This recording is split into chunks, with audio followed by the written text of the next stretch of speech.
Ante todo, nuestro agradecimiento al parlamentario andino Alan Ferle y a todo el equipo de compañeros y compañeras que técnica y políticamente acompañan las acciones del despacho.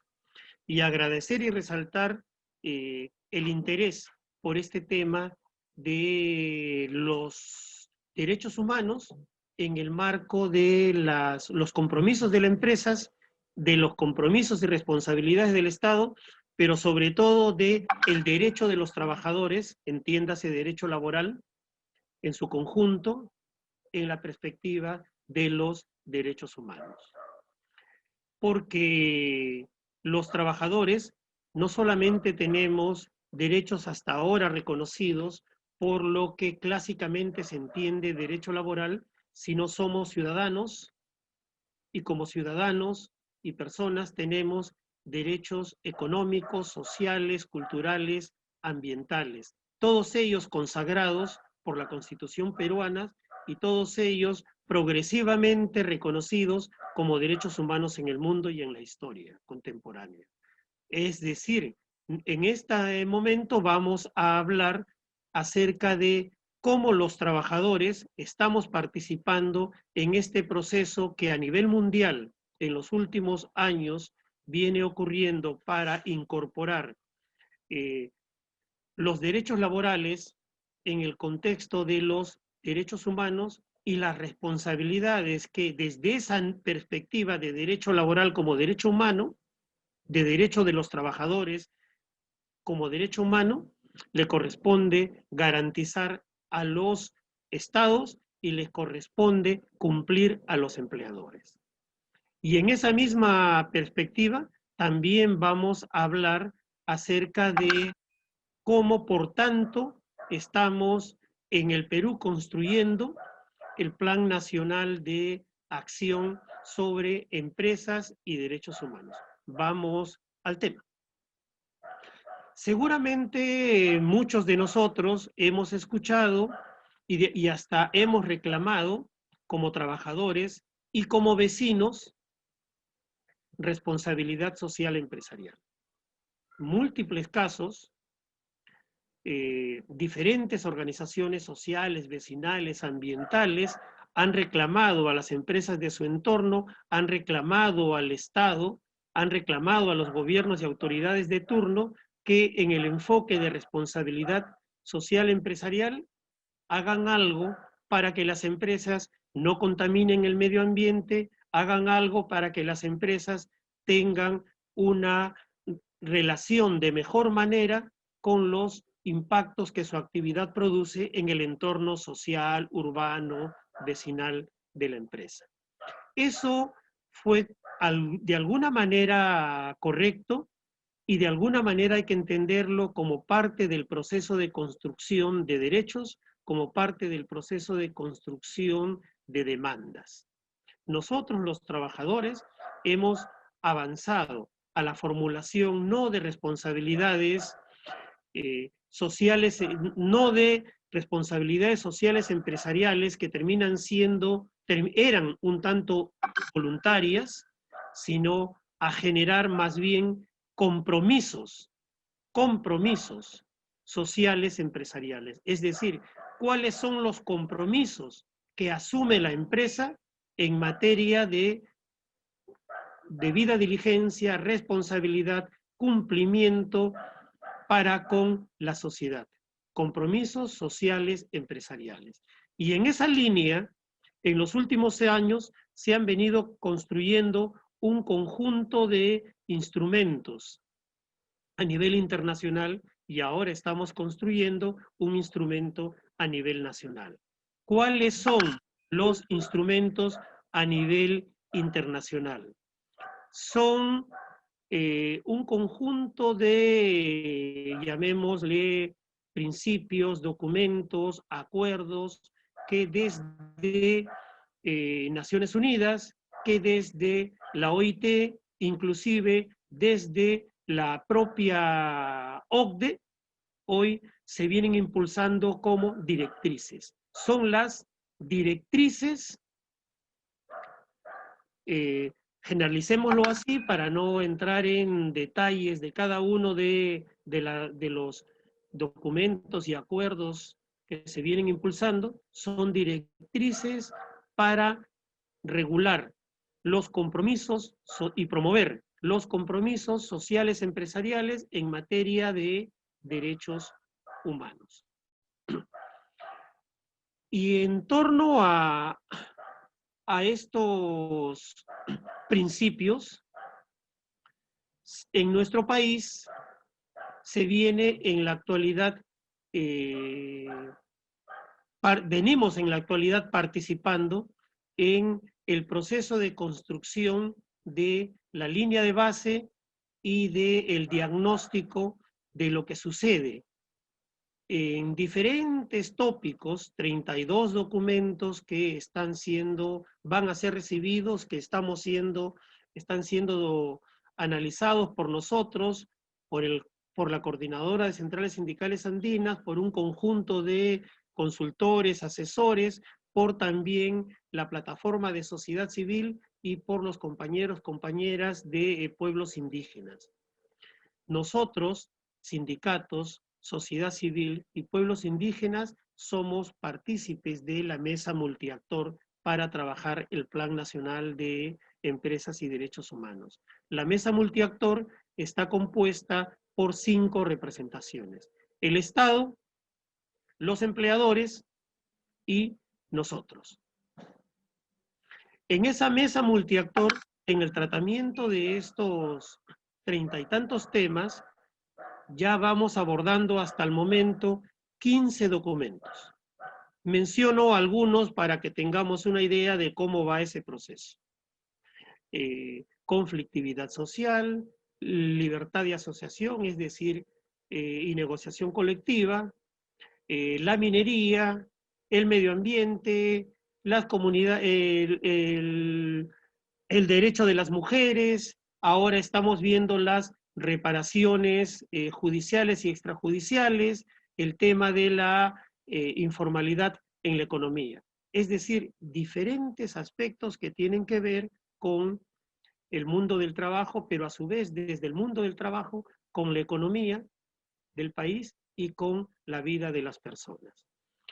Esto nos lleva a decir que la razón por la cual estamos poniéndole fuerza e interés y además convocatoria a diferentes organizaciones y expertos y compañeros dirigentes sociales a que participen en este proceso es porque, a nuestro entender, desde los estándares internacionales, que siempre y lamentablemente terminan siendo superiores a los bajos estándares que reconoce la ley nacional, estos instrumentos nos van a permitir elevar el grado de cumplimiento y de exigibilidad de nosotros trabajadores, de nosotros vecinos, de nosotros ciudadanos, a que las empresas reconozcan y cumplan derechos, y a que los estados y los gobiernos reconozcan y garanticen derechos humanos con enfoque en el mundo del trabajo. Y esto también nos lleva a hacer un llamado a que trabajadores, ciudadanos, organizaciones sociales, nos incorporemos a este proceso. Decíamos que estamos en un proceso de construcción del Plan Nacional sobre Empresas y Derechos Humanos. Está previsto que termine en marzo. Nosotros estamos demandando y aportando en el sentido de que este plan realmente termine exitoso, recogiendo todas nuestras demandas, recogiendo objetivamente la realidad en el diagnóstico y construyendo, por tanto, una línea de base que permita construir lineamientos de acción, construir estrategias y formular actividades que en adelante resuelvan los problemas del país. Es decir, que contribuyan a construir un país diferente, más productivo, no necesariamente y no solamente como es hoy, primario exportador, como es hoy consumidor de productos acabados. Creemos que este Plan Nacional sobre Empresas y Derechos Humanos puede y debe de ayudarnos a construir ese país diferente, pero para eso necesitamos que la sociedad, necesitamos que los movimientos y las organizaciones sociales en su conjunto se involucren en este proceso. Queremos aprovechar esto para en ese sentido hacer no solo un informe de lo que estamos haciendo, sino una convocatoria a incorporarnos a este proceso, porque definitivamente, y lo decimos con toda claridad, hay intereses de parte del sector empresarial en que no se cumple el cronograma y hay el riesgo por lo mismo que este proceso no termine en marzo y más bien se distraiga, se perturbe con el proceso electoral. Proceso electoral que ya sabemos desde ya lo accidentado y lo peligroso que va a ser para el Perú.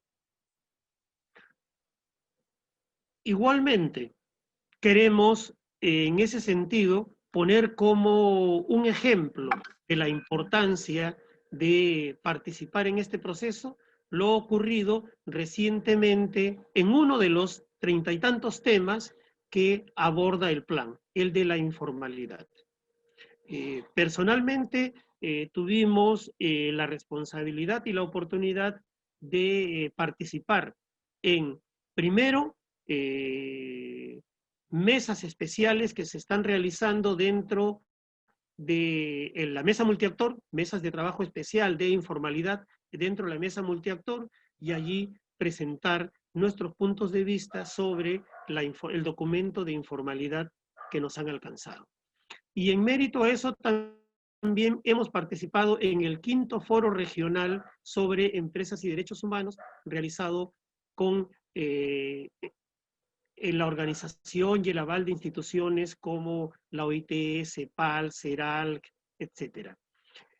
Y en ese espacio lo que hemos denunciado claramente es que somos un país informal y ese país informal que somos tiene que ver con la no producción que históricamente nuestros liderazgos empresariales han puesto sobre los hombros del país. Tenemos una clase empresarial que no ha liderado, ni económica ni políticamente, procesos productivos en el país. Y esa ausencia de procesos productivos es lo que nos lleva a que no haya empleo. Tenemos una maquillada macroeconomía pujante que en algún momento ha sido presentada como la estrella de Latinoamérica. Claro que la COVID hoy se la tiró abajo, demostrando que era simplemente maquillaje macroeconómico y que no había sostenibilidad en la estructura productiva. Esa informalidad generada por falta de producción verdadera y por tanto de producción, de productividad que se pretende encubrir como reducción de costos laborales, necesito, dicen los empresarios, reducir y reducir y reducir costos de producción, pero en realidad lo que busco es reducir derechos laborales y para reducir costos laborales y de esa manera mi producto sea más barato y pueda ser, entre comillas, productivo, entre comillas, competitivo en el mundo. Eso es lo que hoy genera el que haya la tasa de cantidades de 7 millones alrededor hoy de desempleados en el Perú. Pero la informalidad no solamente es eso que por medios de comunicación nos dicen que existe. Gente en la calle hoy buscando sobrevivir. Gente en la calle hoy buscando vender cualquier cosita, comprando y vendiendo para sobrevivir y no importa enfrentando el coronavirus. Eso es lo que dicen los compañeros. Yo soy de La Victoria y ese es el mensaje que se conoce y se recibe a cada esquina de nuestro barrio en La Victoria. Pero la informalidad laboral en empresas formales, ¿cuánto es?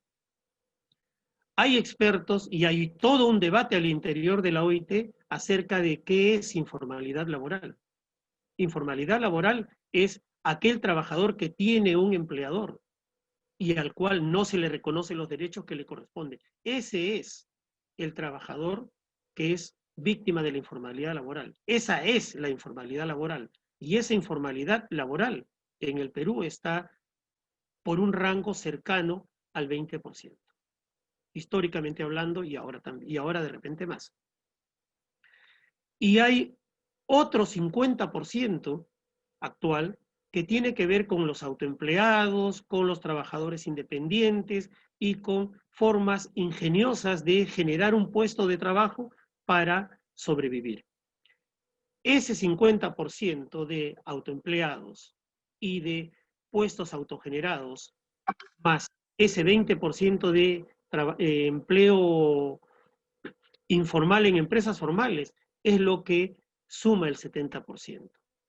70% que nos están difundiendo medios de comunicación, 70% que dicen algunas autoridades, 70% que dicen en realidad algunas voces desinformadas y otras interesadas en hacernos creer que la informalidad que hay en el Perú es producto del ambulante, es producto del llamado, mal llamado, premeditadamente y mal llamado informal, porque lo que se está buscando es esconder la informalidad laboral en las empresas formales, y lo que se está buscando es esconder la incapacidad de generar puestos y de generar verdadera producción y verdadera estructura productiva para la productividad de una clase empresarial.